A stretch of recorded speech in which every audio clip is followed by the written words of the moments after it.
Hello guys, কালকে যখন আমি বাড়িতে বসে টিভি দেখছিলাম হঠাৎ করে চিৎকার চেঁচামেচির খুব আওয়াজ আসছিল। আমি শিগগিরই বাইরে যাই। ও মাই গড, এ তো বিশাল বড় মেলা লেগেছে। আমার জন্য মেলা মানে নাকরদোলা, বাট ওখানে নাকরদোলা ছিল না। কোনো ব্যাপার না, এটা হচ্ছে রামাদান স্ট্রিট ফুড ফেস্টিভ্যাল। ওকে, আমি কারামাতে থাকি। আর কারামাতে প্রত্যেক বছর 1 মাসের জন্যে ফুড ফেস্টিভ্যাল হয়, যেখানে কেরালার স্ট্রিট ফুড পাওয়া যায়।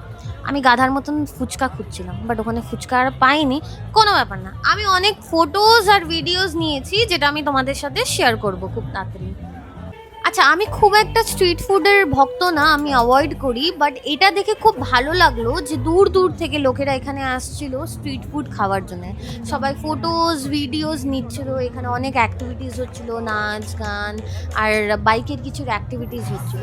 আমি ভাবলাম আমি যখন বাইরে বেরিয়েছি, কিছু না কিছু তো আমি ট্রাই করবই। আমি এই দাদাটাকে দেখলাম, এই দাদাটা আমাকে চেনে। আমি এনাকে বললাম যে তোমার বেস্ট যে ফুড আইটেম আছে ওটা আমাকে দাও। তো ও আমাকে পাইনাপেল কুলিকিলি দিল। কুলিকিলির মানে হচ্ছে শরবত।